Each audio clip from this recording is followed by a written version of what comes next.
እግዚአብሔር ወዲያው ይሰደኝ፣ በፈለገው መንገድ እግዚአብሔር ወደሱ ይሰደኝ። ማሰብ በጀመርኩ ጊዜ ማለት ነው። አላደርገውም፣ በፍጹም አላደርገውም። በዚህ እውነት ላይ እኖራለሁ፣ በዚህ እውነት ላይ እሞታለሁ። እኔ ለነፍሴ ምስክር አለኝ። መንፈስ ቅዱስ ይባላል። አታውቁትም፣ እናንተ አታውቁትም። ለዘላለም ደግሞ ክርስቶስ ኢየሱስን ካላከበራችሁ በሕይወታችሁ ለዘላለም ሳታውቁት ወደ ዘላለም ጥፋትና ሞት ትሄዳላችሁ።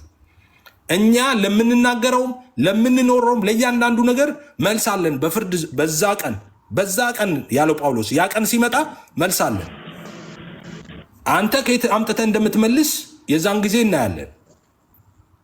እኔ ሰማይ ቤት ሲሄድ ሞቼ ሲሄድ ኢየሱስ የዓለም ቤዛ ነው ብለህ አስተምራል ኤፍሬም ቢባል፣ ዳጊ አስተምራ፣ ኤርሚያስ እንደዛ ብለህ አስተምራል ሲል፣ አዎ አስተምር ያለው ለምን አስተማርክ ሲል፣ ይኸው ጳውሎስ ይመስክርልኝ ይላል። ጳውሎስ መጥቶ ይመሰክራል።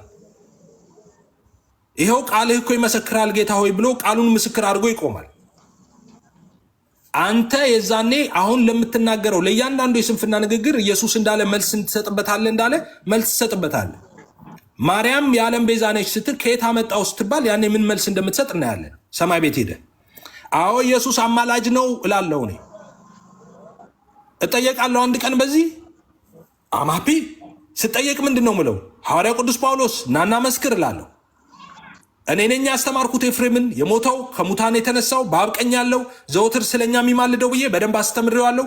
አንተ አማላጅ መካከለኛ አስታራቂ እንደሆንክ አስተምሬዋለሁ ይላል ጳውሎስ። አንተ እንትና መካከለኛ ናቸው አስታራቂ ናቸው አማላጅ ናቸው ብለህ ማንም ምስክር ልጠራ ነው ሰማይ ስትሄድ? እግዚአብሔር ይባረክ። እኔ ጴንጤ የሆንኩበት ቀን አለ ኤርሚያስ፣ እኔም ደግሜ ላለው ጴንጤ የሆንኩበት ቀን ያ ቀን እንዴት የተባረከ ነው። እግዚአብሔር ዘርማንዘሬን በቃ በዚህ እውነት ላይ ተክሎ ይቅር። ዘርማንዘሬን በቃ ከዚህ እውነት ፈቀቅ የሚል በዘሬ አይገኝ፣ ወደ ላይ አይገኝ፣ ወደ ታች አይገኝ፣ ወደ ግራ ወደ ቀኝ አይገኝ። በዚህ እውነት ላይ ይሁን ዘርማንዘሬ ማለት ነው። ኢየሱስ ያዋጣል፣ ለምድር ያዋጣል፣ ለሰማይ ያዋጣል፣ ለሁሉ ነገር ኢየሱስ ያዋጣል። አግኝተነዋል። በዛ እውነት ላይ ለዘላለም እንኖራለን። አትጥሩን፣ ወዴትም አትጥሩን።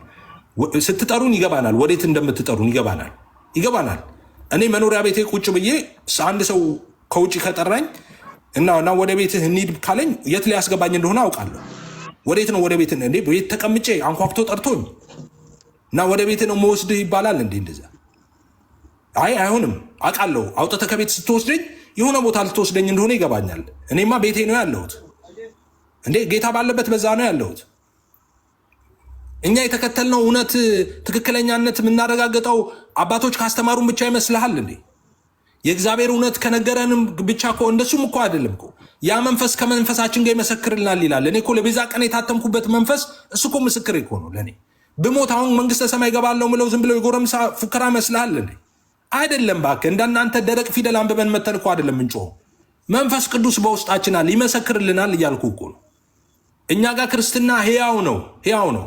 እናንተን አላየንም እንዴ? መምህራኖቻችሁ ስንት መናፍቅ መለስኩኝ፣ ስንት አዳንኩኝ ምናምን የሚለው ሰውዬ ደገመብኝ፣ በግንባሬ ገባ፣ በአይኔ ገባ እያለ ሲንፈራፈር አላየንም እንዴ? አጋንንት ይዞት ሲንፈራፈር። ነፃነት ያልወጡ ራሳቸው ነፃ አውጪዎች። እናንተ ጋር ኃይል የለውም ጉልበት። ቃሉ እውነት ነው፣ መንፈስ ነው፣ ህይወት ነው። እናንተ ጋር ግን ጉልበት የለውም። ለምን? አታውቁትማ፣ አልተቀበላችሁትም። ቃሉንም አታውቁም፣ ባለቤቱንም አታውቁም። ለዛ ነው በጨለማ እስራት እኮ የታሰራችሁት።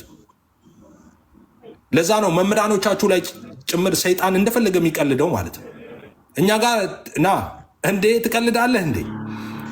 የምድሪቱ አትብታብ እኮ ተፈታ እኮ እግዚአብሔር የወንጌል አማኝን አስነስቶ ስሙ ይባረክ።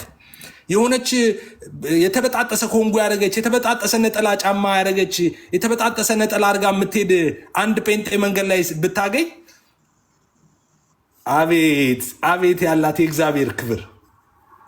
እየተጠራ እየተንኳኳ አይደለም እንዴ? ኑ በቃ ጴንጤዎቹ ጋር ይሞከር ይባላል እኮ። ሄዶ ተንፈራፍሮ አጋንንቱ ሲያስቸግር፣ የሆነ ነገር አጭሰው ሲያስቸግር፣ ጠንቋ ቤት ሄዶ ሲያስቸግር አልወጣ ሲባል በቃ ጴንጤ ያለች እዛ ቤት እዛ ተንኳክቶ ትየንትና ባኮት ኑ ተደብቆ ለምን አይፈቀድማ? ጴንጤ ይዛኔ ኑ ትየምጥና በቃ ጴንጤ ገና ሲመጡ መጡብኝ ይላል። በቃ ብትቶ ምናምን ለብሰው እኮ ነው የተቀዳደደ ነጠላ ለብሰው። ለምን በጠላት ኃይል ሁሉ ላይ ስልጣን ሰጠዋችሁ አለ። ጌታን ስንቀበል ያን ስልጣን ተቀብለናል። እኛ ጋር ህይወት ነው፣ መንፈስ ነው ቃሉ። እናንተ ጋር ግን ፊደል ነው። ለዛ ነው ያጠፋችሁ። አታውቁትም። ስለ ኢየሱስ ታወራላችሁ፣ ኢየሱስን አታውቁትም።